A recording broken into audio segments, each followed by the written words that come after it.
So we're winding down 2024 as a whole, and it pretty much ends on a high note. Obviously, we had the Alexander Usyk Tyson Fury rematch. The right man got the decision. It was not as entertaining as the first fight, it's fair to say. Although the undercard itself, I've said this before about undercards. On paper, an undercard can appear weak, and in comparison to previous shows that have taken place in Saudi Arabia, you would imagine, well, certainly pay-per-view wise, you would say this was on paper the weakest card. However, I really enjoyed it. I thought that Jay Opataya, when Ade interviewed him between rounds, I think it was rounds 8 and 9, in the Dave Allen Johnny Fisher fight, I mean, he basically summed it up. He just said basically, yeah, I'm enjoying this. They're punching the something out of one another. And that was it. You didn't need to add anything more. That was it. That's all you needed to say. So it was a good undercard. They turned out to be a lot better than we thought. We had a lot more fun watching that than, I initially thought we would have. So a card on the surface might not look the best, but give it a chance. You'd be surprised what can happen with some of these fights. But we end the year on a high note, and we look forward to 2025. Already, we should have got Naoya Inoue today. He's meant to be fighting Sam, is it Goodman, his name is. That's going to happen this day next month, January 24th. So a month wait. There's not much happening in January, so it's nice that we'll get this big show.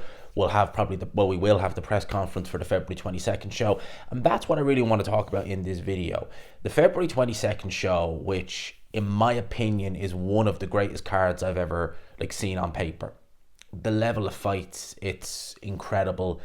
I can't believe that there was actually 2 other fights that were meant to take place on the card as well. I mean, Eddie Hearn and Frank Warren, in some ways they are doing us a favour, because God only knows what time this would have went on till. I mean, this card's probably going to start at 3 p.m. UK time, because it is going to go on and on and on. It's going to be a late one, definitely.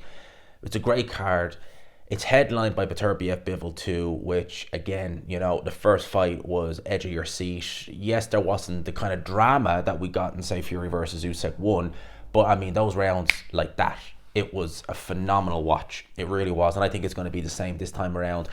But on the undercard, we have Daniel Dubois versus Joseph Parker. Now, when Alexander Usyk beat Tyson Fury on the weekend, Ade went and did what he normally does on these Saudi shows, does the post-fight interview. He's the guy in the ring.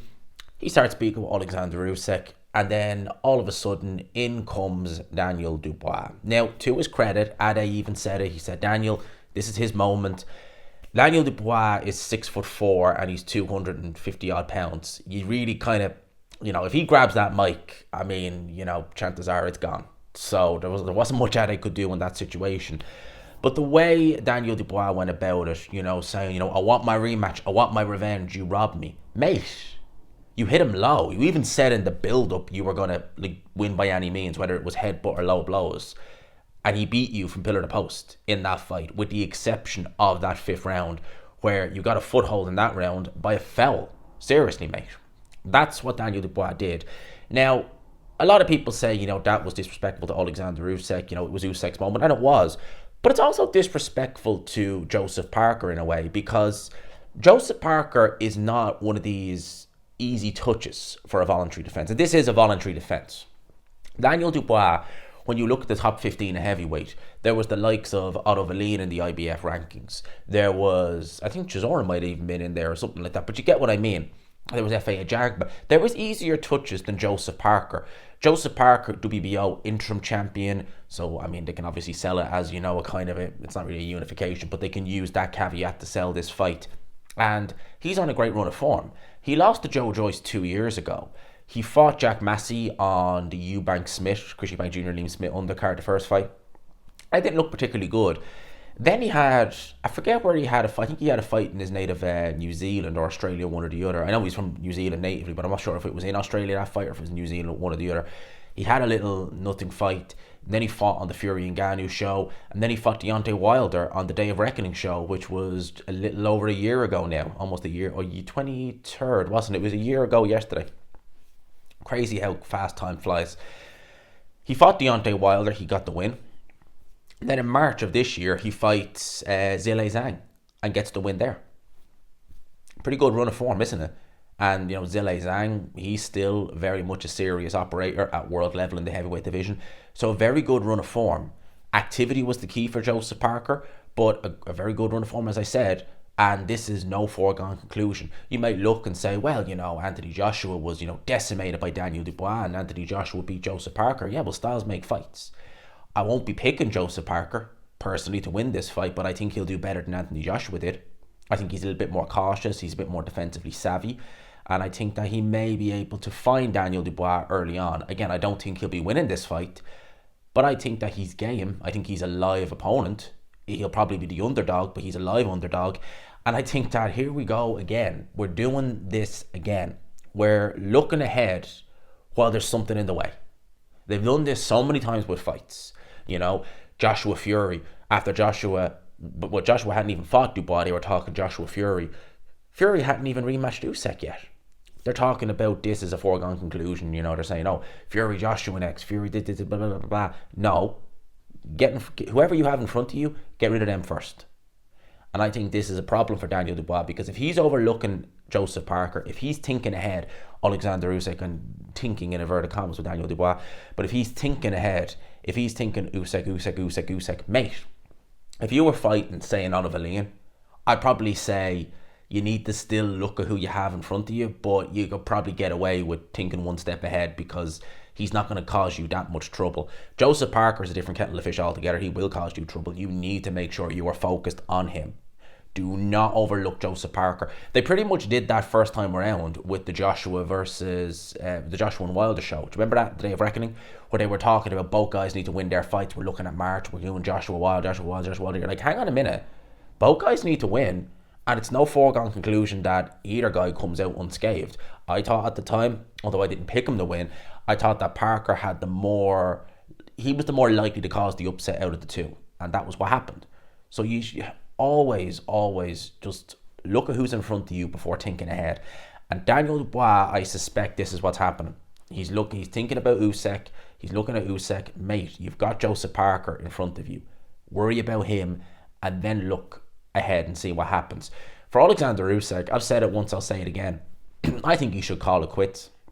There's nothing else left for him to prove. If he wants to beat up Daniel Dubois again, alright, it might be a bit more competitive this time, but we forget that the first fight was not really that competitive. Daniel Dubois, you could give him the 5th round, but that's the only round. Every other round was Alexander Usyk, and Alexander Usyk by a country mile. He made Daniel Dubois quit, for God's sake. It's not like, this was a competitive decision that Alexander Usyk had, moments where, no, he literally beat this guy up and made him quit. So, he doesn't need to fight him again. If he wants to do undisputed twice, I mean, how many 2-time undisputed heavyweight champions in the modern era have we had? Mike Tyson wasn't. No, he wasn't. Holyfield could have been if he'd beat Lennox Lewis, but he didn't. I mean, yikes. You'd have to go back to kind of Muhammad Ali for a 2-time. And back then, you got to remember, it was only the WBA and WBC. There was no IBF. There was no WBO. I mean, that could be... I mean, if he wants to add more onto his legacy, the first, 2-time in the same weight undisputed champion in the 4-belt era, or even, maybe even the 3-belt era. I don't recall.